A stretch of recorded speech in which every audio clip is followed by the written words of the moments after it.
عدنا إليكم من جديد وبيان آخر.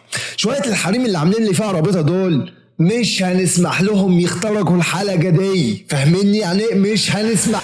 اختراق جديد من رابطة الديزاينرز البنات رداً على البيانات الصادرة من الديزاينرز الرجالة. فأولاً اسمنا بنات مش حريم.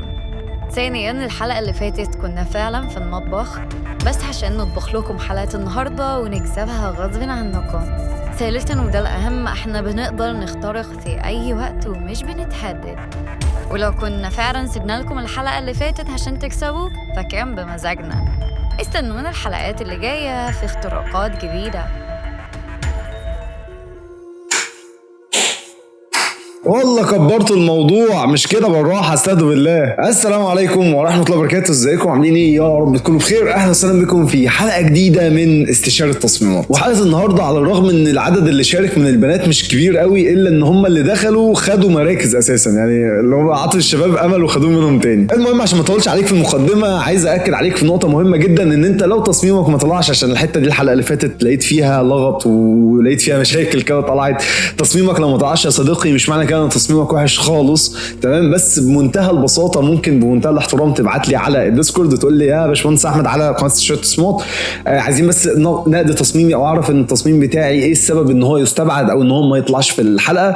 وانا والله بمنتهى البساطه بعد الحلقه هتلاقيني موجود في الديسكورد، هتلاقيني بنقول لك يلا بينا تعالى بناخد واحد ورا التاني في الشانل انا وانت، بس عشان لو مش حابب الناس تسمع انتقاد تصميمك مفيش مشكله، بنخش مع بعض وبنبدا نطلع المشاكل ونعرفك ايه الحاجات اللي ما تقعش فيها تاني. وخلينا نبدا بسرعه في الحلقه على طول. فلو لسه عامل سبسكرايب انزل اعمل سبسكرايب وفعل زر الجرس، وعايزك تركز معايا جدا وفنجان القهوه التمام، ويلا بينا يا فنان.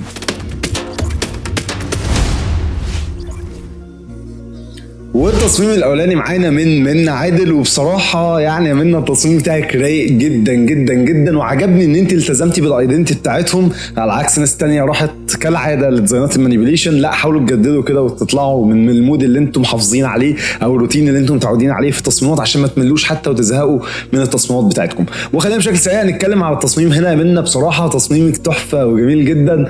خلينا بشكل سريع نبص على التفاصيل اللي هي عملتها. فهي جابت لك ترابيزه في نص التصميم، حطت عليه المنتج بتاعنا وبدات تطلع منه علامه قلب كده، شكله لذيذ جدا بصراحه بالسموك، فطلع شكله رايق جدا جدا جدا، وتسلم ايدك يا منى. خلينا بشكل سريع نتكلم في ايه اللي ممكن يحسن التصميم الرايق ده اكتر واكتر. واول نقطه عندنا خالص، وبسم الله الرحمن الرحيم، كان مطلوب في البريف يا منى ان احنا نضيف اللي هي الكاتشب والصلصه والحاجات اللي هي بتاعتهم، وهي اوريدي موجوده على جوجل بالمناسبه. يمكن انا ما حطيت لكمش الستوك، بس ده عشان انا كنت عايز احفز فيكم حته السيرشنج، وان انتوا تسالوا بعض، مش لازم تسالني انا شخصيا يعني، وان انتوا تخشوا كده وتنطلقوا كانكم معاكم بريف حقيقي في الشركه. وده اللي هو الهدف اصلا من استشاره التصميمات، ان انا اعيشك في ضغط الشركه، وان انا اعيشك في شغل الشركه نفسه عشان تعرف تطور من نفسك اكتر واكتر. وبشكل سريع منا بصراحه، لو كنت طيرت لي مع شويه الحاجات الجميله اللي انتوا طيروها ديت، الكاتشب والدقه والكلام ده كله، كانت هتودي تصميم في حته تانية خالص. برضو نقطتين ثلاثه كمان، وهي ان انت ما عملتيش ريتاتش قوي للدنيا هنا في الكشري التحرير، فكان ممكن تعملي شويه بيرن مثلا مع شويه ايه، يعني تظبطي ساتوريشن هنا مثلا والوان تحسسيني ان الطبق شددني اكتر واكتر، كان هيفرق معايا بشكل كبير جدا. نقطه تانية وده خاص بنقطه المنظور نفسها مع الطبق، لو كان نزل سنه صغيره لحد هنا كده كان هيمشي اكتر مع الترابيزه، وحتى هيكون متوسطن مع الترابيزه اللي هي اوريدي مكانها هتلاقيها هنا، كان محتاجه ينزل بس ايه سنه صغيره لتحت، كان هيفرق معاكي برضو اكتر واكتر. الشادوز يا منا بيكون لونها من لون السطح، ودي بقى نقطه بصراحه انا هستغلها في ان انا اتكلم عن النقطه ديت.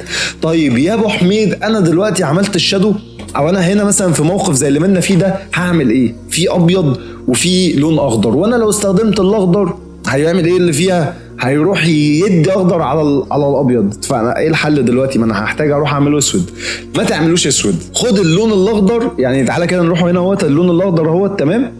معلش ناخده ديت هنا كده، اللون الاخضر اللي قدامنا ده، وشيل الساتوريشن، هيودي لك للاضاءه بتاعه المنطقه ديت. هتعمل اوكي، ونفس المالتي بلاي بتاعتنا هتدي لك جزء من الساتوريشن بتاعه الحاجه اللي تحتها، وهتظبط معاك. وكل الكلام ده هنشرحه، معلش القلم طار وكل الكلام ده هنشرحه باذن الله في بلاي ليستس جايه، فلو عملت سبسكرايب انزل اعمل سبسكرايب بسرعه وما تنساش. فبشكل سريع برضو نرجع تاني لموضوعنا هنا يا منى. التصميم بتاعك تحفه جدا. انا هنتقد برضو يعني نقطتين كده بشكل سريع كده في التصميم، ان انت ممكن بدل ما تخلي الباك جراوند كده ساده ما فيهاش تفاصيل كتير، كان ممكن ان انت تدينا زي ما قلنا الفوكس لاينز اللي هي بتبقى في الباك جراوند دي، كانت هتدي لك فوكس اكتر على الطبق الكشري، وكان هيبان شكله جامد جدا حرفيا. عجبني قوي الاضاءه اللي انت حطاها في الخلفيه، عطيها لي فوكس برضو بشكل حلو. برضو فكره ان انت جايبه كذا سموكايه فهي مش متماشيه او مش ماتشنج مع بعضها، في ان هي تبان ان هي طالعه كقطعه واحده تقريبا موجود اصلا على النت اوريدي، واحده كده جاهزه على شكل قلب، فكان ممكن تاخديها زي ما هي اسهل. لو عايزه تعمليها انت بايدك فمحتاجين ان ديت كده تكون ماشيه مع السموكيه اللي طالعه ديت، سواء من حيث السماكه او من حيث الفيزر اللي فيها، من حيث كل التفاصيل اللي زي كده. ونقطه اخيره خالص، الفونت واختيارك ليه تحفه بالنسبه لفونت كشري التحرير اصلا اوريدي اللي موجود هنا. انا مش بنتقده بس حجمه صغير شويه، تحسيه مضغوط كده، فلو كنا كبرنا شويه الفونت مع بعضه كده ككتله واحده نكبره ونديله شويه بقى ايه، عارفه انت السبلاشز اللي بتطلع كده ديت مع شويه اشكال كده مثلا بتاعك، كانت هتعمل لي شكل حلو جدا للتايبوجرافي بتاعك. وبصراحه انا مش هنتقد اكتر من كده، تصميم جميل جدا وتسلم ايدك يا منى. والتصميم اللي بعد كده معانا من جورج ناجح، وبصراحه جورج التصميم بتاعك رايق جدا وحبيته قوي قوي، شدني بالمناسبه. فكره ان انت عملت هنا المنيو تقريبا وهنا جرايد مصريه، فانت بينت لي قد ايه ان المنتج ده مصري 100% وبشكل رايق قوي قوي قوي بجد. تسلم ايدك يا صديقي. عجبني برضو الشادوات اللي انت عاملها هنا لذيذه، عندي بس نقد بسيط فيها وهنطلع منها على طول. وعندي انتقاد في الجزئيه دي، خلينا بشكل سريع نخش في الجزئيه دي الاول، وهي تقريبا هنا في مشكله في القص اصلا تقريبا للازازه. والاساس اصلا بتاع النقد عندي ان انت هم ما عندهمش اصلا الازاز دي، هم عندهم ايه؟ طيب هم عندهم بواكي كده تقريبا حد وظفها في التصميمات تقريبا، في ناس وظفتها في التصميمات، باكو لونه احمر وباكو لونه تقريبا اخضر. اخضر. البواكي دي لو انت نطورتها لي او حطيت لي منها على الترابيزه كده هنا، كان هيبقى احسن بكتير من ان انت تحط حاجه تانية مش ريليتد للعميل نفسه، لان هو لو عميل حقيقي هيقول لك انا ما عنديش ده، حط لي المنتج بتاعي، حط لي حاجه انا، فاهمني؟ فده هيكون مشكله بالنسبه لك، بس انت وظفتها بشكل لذيذ جدا بصراحه. نقطه تانية في الشادوات، وهي ان انت لونت بلون السطح، ودي حاجه حلوه وانا احترمها فيك بصراحه، انت عملتها بشكل حلو جدا كمان، بس كانت محتاجه تاخد بلند مود. طب ليه عايزه بلند مود؟ علشان تاخد من التفاصيل اللي تحتها. هي اوريدي بتكون مغمقه السطح اللي تحتها، لكن مش بتكون فلات زي ما انت اوريدي شايف قدامك كده، ونفس النظام هنا. هي جميله جدا كرسم بس محتاجه ان هي تاخد بلند مود. نقطه تانية وهي الشادو هنا، انت اوريدي معتمد مصدر الاضاءه بتاعك جاي من هنا، تمام؟ احنا هنتكلم دلوقتي على الاضاءه. اولا في هنا لسعه نوعا ما، احنا محتاجين نرتاتش الطبق بحيث ان هو يشدك، يكون باين وفي نفس الوقت يشدك، ما يكونش فيه لا لسعه ولا سواد. يبقى احنا كده ايه، موازنين، بنلعب ما بين الهايلايتس والشادوز. فبشكل سريع هنا في لسعه اوريدي على الطبق، وبنفس النظام احنا المفروض لو مصدر اضاءه هنا فتمام ده، بس ده هيبدا مع الاخر حته في الطبق اللي انت ضايفه اللي هو هنا اوريدي كان هيظبط معانا. طب هيظبط معانا ازاي تاني بقى؟ فكره ان هو مش بيجي كله بلورد كده بنفس المستوى، بيكون متدرج. طب ايه البلور اللي ممكن يديني التدريجه اللي انا بدور عليها، اللي انا بتكلم عليها دلوقتي معاكم؟ البلور بتاع التيلت شيفت. مش هو بيجي يعمل لك دايره كده اوريدي وبعدين في خط هنا وخط هنا وبعد كده في خط كده وخط كده، انت بقى خلي لي الخط ده كده هنا يكون مثلا على اول هنا، والخط اللي بعده 100% بلورد خليه مثلا هنا، بحيث ان هو يبدا يلاشي لي الكلام ده كله. وانا اعتقد انت موظفه في حاجه زي كده تقريبا يعني، فكانت هتفرق معاك بشكل كبير برضو. وفكره ان انت ضفت في الباك جراوند مباني مصريه، مش عارف هل ده المحل ولا لا بصراحه، بس مش باين يعني. لو كنا استعوضنا ده بتيكتشر تاني وشلنا المباني خالص وشلنا التفاصيل اللي انت ضايفها هنا وحطينا تيكتشر تاني بشكل لذيذ كده يدينا فوكس على المنتج، كان هيكون افضل بكتير على ما اعتقد. برضو توظيفك الفونت هنا اعتقد ان هو لذيذ جدا، بسم الله ما شاء الله. انا ما فهمتش برضو ديت الدايره اللي هي متاكله دي بصراحه يا جورج، خلينا متفقين برضو ما وصلتليش الفكره منها، بس يعني انت قاصد انها شكل وخلاص تمام، بس كان ممكن توظفها او توظف حاجه مكانها بشكل احسن، فاهمني؟ ان انت مثلا تجيب حاجه من ورا الدايره نفسها مثلا تكون من ورا كده وتديني فوكس برضو على التكست، كانت هتبقى شكلها ألذ بكتير. لكن انتوا التصميم بتاعك لذيذ جدا يا جورج، وبالتوفيق ليك في التحديات اللي جايه. ونيجي للتصميم الكرييتيف بعد كده معانا من محمد عادل. وبصراحه محمد والله بجد اول ما شفت تصميمك اللي هو ايه الجمدان ده، ايه الافكار المولعه دي، جامد بجد يا صديقي، تسلم ايدك على التصميم ده. ويعني خلينا نقوله بشكل سريع كده، بيقول لك ان هو ايه خبر الموسم هتاكل صابعك وراه، ده التصميم اوريدي بتاع كشري التحرير، والخبر نفسه مواطن كلت صوابعي وراه. فيعني لا لك عايش بجد بصراحه. عدد من المواطنين بعد الانتهاء من اكل طبق كشري التحرير فوجئوا بانهم اكلوا صوابعهم وراه بقلم فاطمه كشري. بجد لا عايش يا اسطى والله بجد، كرييتيف كرييتيف كرييتيف، والتوفيق ليك بجد على الافكار الجامده اللي جات لك دي. خلينا بشكل سريع نتكلم في ايه اللي ممكن يحسن التصميم اكتر واكتر. بص خلينا بشكل سريع كده، اللوجو نفسه برضو يعني طالع بره قوي، محتاج ان هو يدخل، بس انا عندي عناصر يا احمد يعني اللوجو ده زي الختم انت فاهمني، فكان ممكن توظف له مكان تاني كان هيكون افضل. بشكل سريع تاني في الباك جراوند انت ملورها بشكل حلو عشان عناية تيجي على الخبر نفسه، وانا ما عنديش مشكله ان انا فعلا عناية راحت على الخبر على طول بالمناسبه.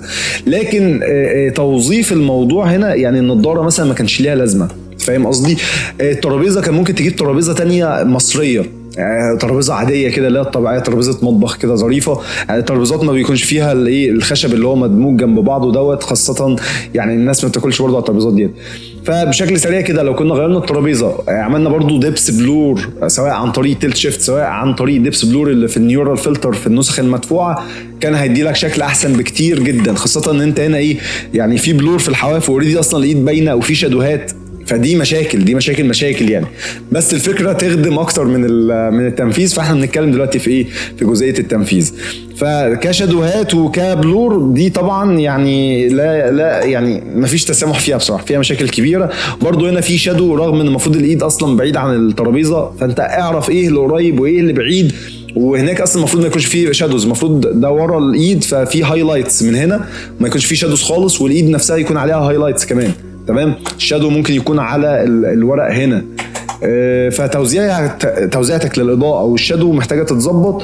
ويعني اعتقد دي اكبر مشكله انا شايفها في التصميم، فكره برضو ان انت عامل دروب شادو لخبر الموسم، هو اوريدي ده المفروض مطبوع على الورق، فالمفروض ياخد من تكتشر الورق، وفي نفس الوقت ما يكونش ليه دروب شادو، لان الاخبار مش بيحطوا دروب شادو في الموضوع. انا ما بشوفش الاخبار بقالي فتره، بس ما اظنش ان هم هيحطوا دروب شادو لان هو حتى مش متناسق مع التصميم نفسه او مع الورقه، فبحسسني ان خبر الموسم ديت بره الورقه مش في الورقه نفسها، ودي مش متوظفه بشكل ألذ حاجه.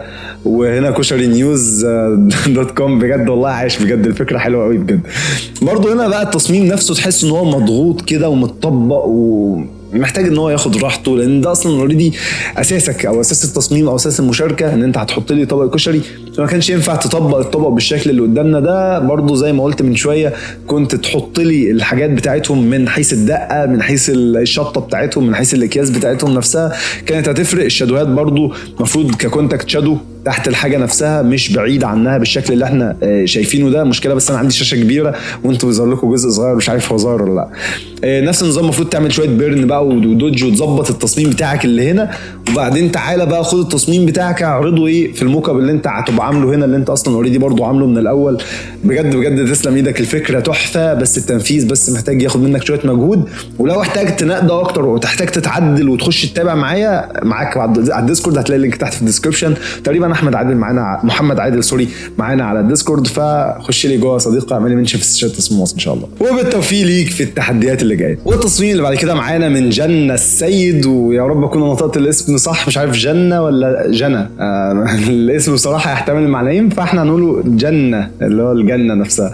بسم الله ما شاء الله يا جنة، التصميم بتاعك جميل جدا وتسلم ايدك عليه. حبيت قوي ان انت عامله لي فوكس جامد جدا على الطبق، لان ده العنصر الرئيسي بتاعي، مطيراه وعامله شويه ايه تفاصيل بقى حواليه اللي هي الكاتشب او الشطه مش هتفرق، الاثنين واحد يعني صباح الفل، مع التفاصيل اللي اتحط عليها بقى والشغل الجامد ده. لا البنات برضو شاطرين في المطبخ يعني، عايش بجد عليكي والله يا جنة. لا مش في المطبخ بس، في المطبخ وفي الجرافيك كمان، ما شاء الله عليكم رابطه الديزاينرز البنات عاملين شغل جامد جامد جامد يعني. بشكل سريع خلينا نتكلم يا جنة ازاي ممكن نحسن التصميم اكتر واكتر.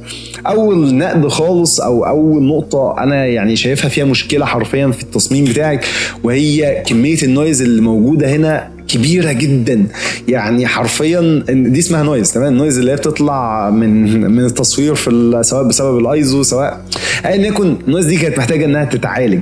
فطب تتعالج ازاي؟ فعندك مثلا الكاميرا فلتر والنويز ريدكشن، وابداي ظبطيها كده وعلي كونتراست، اسحبي ظبطي الدنيا هتظبط معاك ان شاء الله. في طرق كتير موجوده برضو على اليوتيوب في الفتره الحاليه، حد عامل لكم ان شاء الله افكار وحاجات جديده ان شاء الله جايه في السكه. فلو ما عملتش سبسكرايب انزل اعمل سبسكرايب وفعل زر الجرس على طول بسرعه. المهم بشكل سريع خلينا نخش على تصميمك يا جنة. فبصراحة في برضو مشاكل بسيطة كده في القص هنا، وبرضو لاحظتها في النقطة هنا مع شوية بكسلة كده كانت محتاجة تتعالج. وبرضو بشكل سريع تاني كاقتراحات بقى بجد بشكل سريع ان انت تعملي ريتاتش اصلا مع شويه شادوهات كده، تحسيني ان اصلا الكاتشب ده او الشطه دي داخله على الطبق نفسه، كانت هتكون بشكل مختلف بشكل جميل جدا. نقطه تانية وهي الشادوهات اللي موجوده او اللون الاخضر سوري اللي موجود او الدارك اللي موجود، كان محتاج يكون اغمق شويه زي ايه طبق الكشري نفسه، كان هيديني عمق وكان هيديني شكل احلى بكتير. ولما تيجي تعملي حاجه زي كده ما تديلاش سكرين، حاولي تديلها كلر دوج عشان تبدا تلسع معاكي سنه بسيطه، فتدي لك ديبس اكتر ولايتس اكتر معاكي في التصميم بتاعك.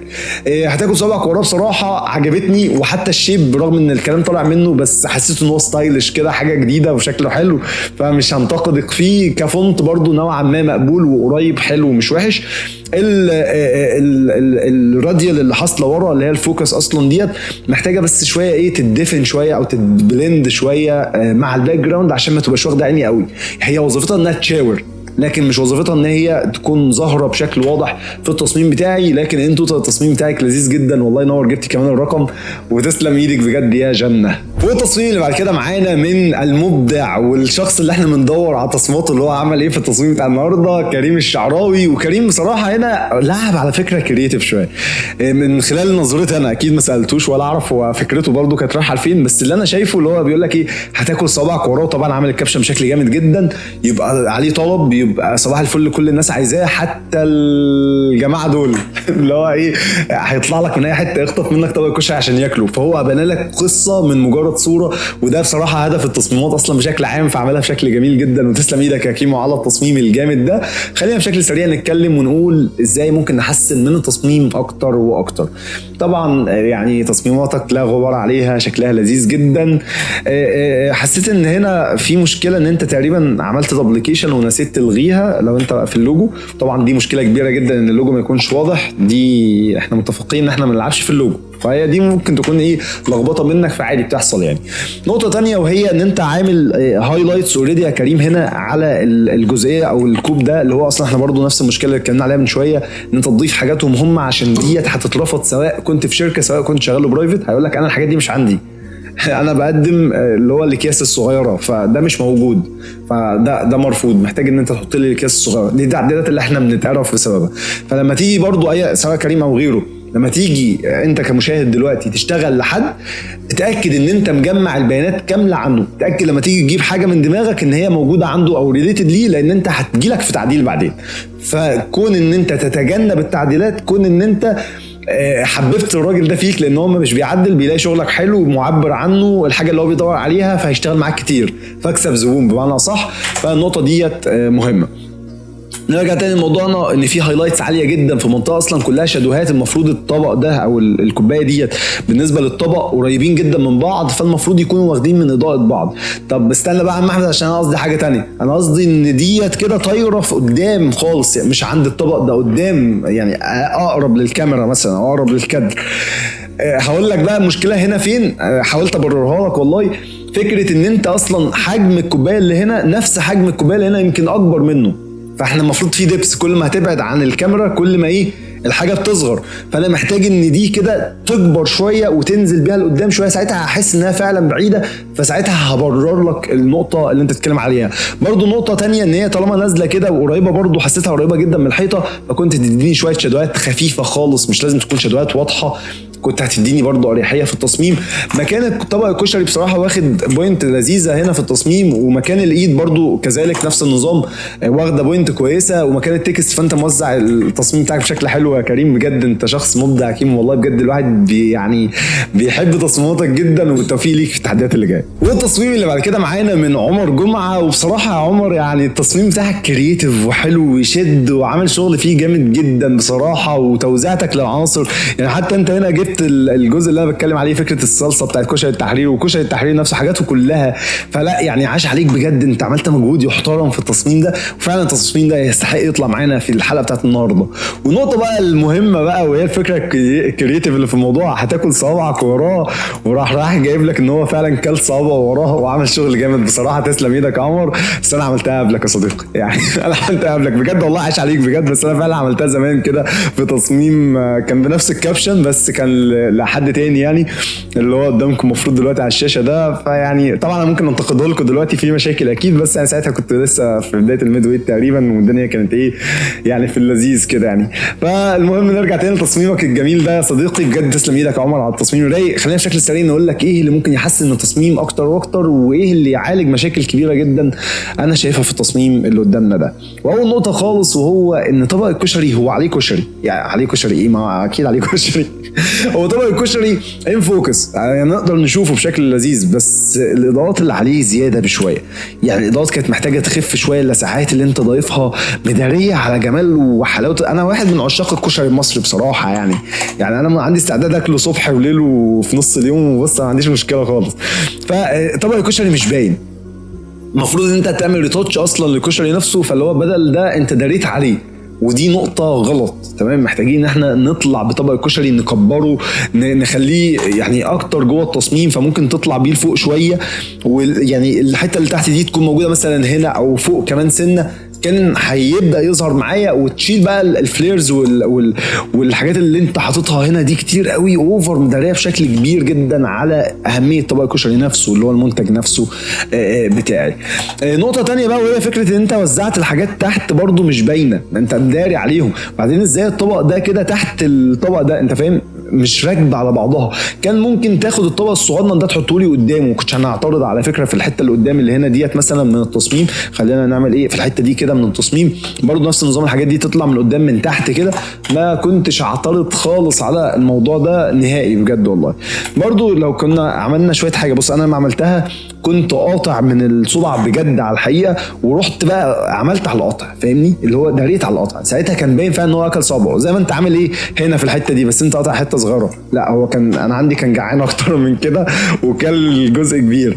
فكنا محتاجين بقى شويه ايه شادوهات هنا كده على الجوانتي ده وعلى الحاجه اللي هي لابسينها في الصباع دوت، شويه شادوهات وتديني بقى ايه عمق كده، مع شويه لسعه هنا بسيطه لسعه هنا بسيطه، تبدا تجسمها لي عشان نحس ان هي فعلا ايه موجوده فعلا على ايد الراجل نفسها. وبرضو ايد الراجل ممكن برضو تديها شويه بيرن كده وتدلع الدلع كده وتظبط الكلام وتبين الدنيا دي كلها، كانت هتفرق معاك.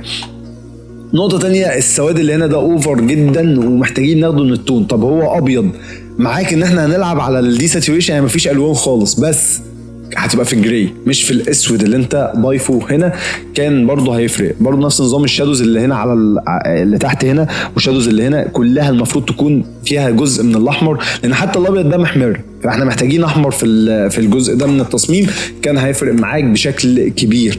الباك جراوند انا عارف انت حاطط لها تكتشر، بس تكتشر اوفر قوي باين. يعني هو بص التكتشر باين يعني مش خفيف. يعني كريم الشعراوي انا بلاحظ التكتشرز بتاعته بس بتكون ايه مش من بعيد، بتبان لما تيجي تزوم ان اكتر عليها. فحاول تخف شويه تكتشرز، وممكن تضيف باترن كان هتدي لك شكل اكتر لمعان واكتر فوكس على المنتج وعلى الفكره بتاعتك. وبجد تسلم ايدك على التصميم الرايق وعايش بجد. انا لاحظت برضو الجزئيه ديت يعني وصل لي ان هي من الصفحه بتاعتهم، فان انت دخلت عملت انسبيريشن رحت للالوان الاخضر. كل التفاصيل دي بجد تسلم ايدك يا عمر، بالتوفيق ليك في التحديات اللي جايه. والتصميم اللي بعد كده معانا من ادهم غويل، وبصراحه يا ادهم التصميم بتاعك رايق جدا، تركيزك على طبق الكشري، ضفتك لتفاصيل كتير زي ما قلنا بقى هنا دي خلاص مش هنعيد بقى فيها، خلاص احنا اتكلمنا فيها قبل كده. الترابيزه اللي انت ضايفها مع الباك جراوند الدبس دي شكلها جامد جدا، تسلم ايدك عليهم. خلينا بشكل سريع نقولوا ايه اللي ممكن يحسن من التصميم اكتر واكتر. واول حاجه خالص هي النسب، نسبه عنصر الى العنصر الثاني، فمحتاجين ينكبر ديت ينصغر دي شوف اللي انت عايزه، بس انت كفوكس ومركز على العنصر الرئيسي بتاعي حلو. فانت عايز تكبر ممكن تكبر التفاصيل اللي زي كده. قلنا دي بقى ممكن تتشال خالص، او عايز تطير حاجات من ديت هنا مفيش ادنى مشكله في معايا. نقاط بسيطه برضو في حته الشادوز، وهي ان انت اوريدي هنا في شادو ما ينفعش دي تبقى منوره، لان يعني اكيد مفيش نور هيبقى واصل هنا وهيبقى فيه شادو هنا، اكيد الشادو هيبقى ورا، فيعني مش هيبقى فيه الكلام ده، ففي هنا ايرور حاصل، فاحنا محتاجين ايه نعدله. وانا هنا يعني الموضوع بسيط مش باين قوي فحلو، انا ما عنديش اي اعتراض عليه خالص. عندي اعتراض بس بسيط على الفونت اللي انت اخترته هنا اللي هو هتاكل صبعك وراه. محتاجين نروح لفونت زي كشري التحرير، والشباب بسم الله ما شاء الله بجد بداوا يركزوا في تفاصيل زي كده وراحوا فعلا لفونتات قريبه من الفونت بتاع كشري التحرير. فهنا ده فونت بعيد جدا عن الموضوع، فاعتقد لو كنت غيرته كان هيفرق معاك بشكل كبير جدا في الشكل العام للتصميم. بس انت رحت عشان انا عارف ان انت رحت للفونت بولدي كده عشان خاطر يكون مناسب للستايل اللي انت استخدمته في الفونت. تسلم ايدك على الستايل، بس الفونت مش انسب حاجه لوجوده في التصميم. اخر اقتراح وده حاجه ليك انت ان انت ممكن تطور من نفسك اكتر واكتر فيها، ان انت تبدا تتعلم تعمل ريتاتش للمنتجات. هتلاقي فيديوهات على اليوتيوب لحد ما نعمل فيديو ان شاء الله في القريب العاجل. وبس كده صديقي، بالتوفيق ليك في التحديات اللي جايه. والتصميم اللي بعد كده معانا من حازم ممدوح، واللي عمل لها تصميم راح قوي لفكره الايدنتي بتاعتهم في الباك جراوند اللي هي لونها اخضر ديت مع حته سبوتايه كده من ورا، مع فكره لذيذه قوي اللي هو المود اون بتاع الكشري المصري بتاع كشري التحرير. بجد عايش بجد جدا جدا جدا يا صديقي على التصميم الرايق ده. خلينا بشكل سريع نقوله ايه اللي ممكن يتحسن ويظبط من التصميم اكتر واكتر. واول نقطه عندنا خالص وهي التشتت اللي حاصل ورا في الباك جراوند ده، اللي هو بتاع انا عارف انت كتبت التحرير بالستروك وبتاع وعامل شغل رايق فيه، بس هو مشتت للعين برضو، محتاجين ان احنا نخف فيه شويتين ثلاثه كده هيظبط معانا اكتر واكتر.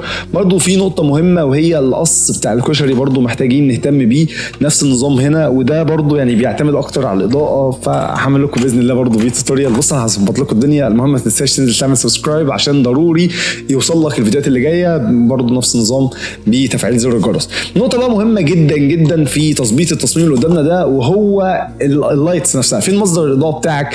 انا بصراحه ما اقدرش احدده، يعني هل هو ده اصلا اوريدي في شادو من تحت ناعم جدا جدا ان دل على شيء، ده ان هو جاي من فوق، ففوق اصلا اوريدي دارك، فمن تحليل الاضاءه فانا مش شايف المصدر الاضاءه بتاعك جاي منين بالظبط. فالمفروض تحدد لي مصدر اضاءه سواء جاي من فوق من هنا او من هنا او من اي مكان عامه، وبناء عليه تبدا تحدد الشادوز بتاعتك رايحه لفين وجايه منين، والدوج والبرن جايين ورايحين منين، وتبدا تظبط الكلام بناء على الاضاءه او مصدر الاضاءه اللي انت ضايفه. نقطتين اخيرين بشكل سريع كده نتكلم فيهم، وهي اول حاجه برضو نفس النظام موضوع التايبوجرافي زي ما قلنا من شويه مش متناسب مع اللوجو، ونفس النظام هنا اللوجو نفسه انت مسحت منه وفي نفس الوقت هو اللوجو مبكسل، فاللوجو ده كده جريمه يحاسب عليها القانون، كما نحن متفقين في استشارة التصميمات وحلقات استشارة التصميمات بشكل كامل.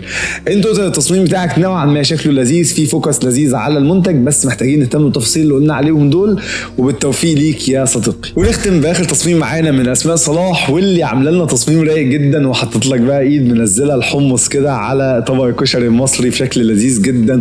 وطبق الكشري اوريدي موجود في نص التصميم وعليه الفوكس بشكل حلو مع العناصر اصلا اللي احنا طلبنا انها تتحط. عملت شغل جامد جدا، تسلم ايدك يا اسماء. خلينا بشكل سريع نتكلم في التفاصيل اللي ممكن تحسن من التصميم اكتر واكتر. واول نقطه مهمه جدا وهي الاضاءه بتاعتك جايه منين. فتحليلا بشكل سريع، الاضاءه نازله هنا على الصوبه، نازله هنا بعض الاضاءات الخفيفه، هنا بعض الاضاءات برضو اللايتس الخفيفه، فاحنا محتاجين مصدر اضاءه هنا. على العكس تماما احنا عندنا الدنيا هنا غامقه، محتاجين ان احنا نفتح شويه عشان نبدا نعرف منين بيودي على فين. نفس النظام الشادوز، هتبداي ترمي شادوز في الجزئيه ديت من التصميم، وبناء عليه تعملي بيرن برضو على طبق الكشري. بناء عليه برضو احنا محتاجين نجوع الناس، فالساتوريشن هنا محتاجه تعلى شويه، محتاجه تنوري الدنيا شويه علشان تشديني ناحيه الطبق. انا عايز احس ان انا اول ما اشوف الطبق ده انا عايز انط اكل دلوقتي الكشري المصري ده. انا كواحد من عشاق الكشري المصري انا عايزه على طول دايركت، فاهمه ازاي؟ نقطتين اخريتين خالص يعني هنختم بيهم على طول دايركت، وهي النقطه الاولانيه هنا الصوره مبكسله. طب ما هي موجوده دلوقتي يا احمد على النت ماكرو بكسل، اعمل ايه انا هطير يعني؟ لا، ممكن تنزلي الصوره نفسها، تحاولي طبعا تدوري على الكواليتي احسن، لان انت لو جبتي كواليتي احسن مش هتحتاجي تعملي اب سكيل. الحل الثاني للاب سكيل ان انت تجيبي اصلا الصوره المبكسله تديها لموقع اي اي، او ان انت عندك برنامج اصلا اي اي هيبدا يظبط لك النقاط البسيطه اللي زي كده، يبدا يعلي لك شويه ريزوليوشن، هيبدا يزود لك شاربنس، هيبدا يظبط الكلام ده كله بطريقه حلوه. نقطه برضو غير كده، فكره ان انا عارف ان الكيس ده اوريدي شفاف، فانت تقريبا رحتي معليه الفيزر بتاعت الحدود ورحتي يلا ديليت يا عم كل سنه طب مش هياخد باله. لا عيب عليك يا اسماء، انا واخد بالي، ونركز في التفاصيل الصغيره اللي زي كده. الحاجات ديت برضو بتفرق جدا ان احنا نقصها صح. طبعا احنا كنا اتكلمنا تقريبا يا اسماء مع بعض في النقطه ديت على السيرفر تقريبا، نركز في التفاصيل الصغيره زي كده. اخر حاجه خالص التايبوجرافي، اعتقد هو لذيذ، بس يعني لو كان يعني تحت بعضه كده بشكل لذيذ من غير الميل المحطوط ده، وفونت يكون مناسب لكشري التحرير، كان هيبقى تصميم في حته تانية، وانت كده كده تصميماتك في حته تانية يا اسماء، وبالتوفيق ليكي في التحديات اللي جايه. وبس كده صديقي، وصلنا لنهايه الحلقه. لو لسه ما عملتش سبسكرايب انزل اعمل سبسكرايب وفعل زر الجرس ودعمني بلايك وكومنت، بجد حرفيا كومنتاتكم يعني في قلبي حاجه كده والله جميله جدا، تخلي الواحد يبقى عايز يعمل فيديوهات اكتر واكتر. ويعني حرفيا اللي احنا داخلين عليه، فكك من الجمدان اللي فات ده جمدان في كوم، والجمدان اللي جاي ده في حته ثالثه خالص. انا بوعدك بحاجه زي كده وانا قدها باذن الله.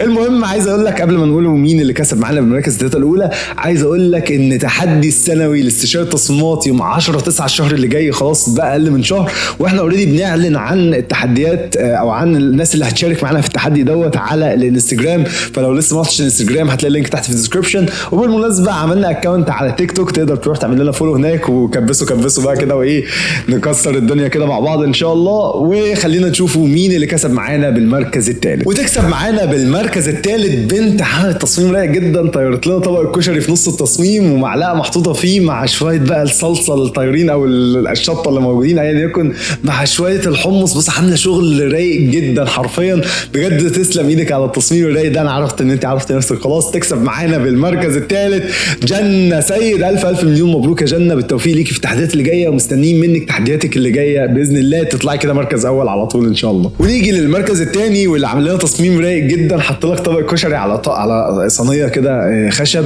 فوق جرايد، عمل تصميم حرفيا روعه وفي حته ثانيه جدا. بجد تسلم ايدك يا صديقي على التصميم الرايق ده.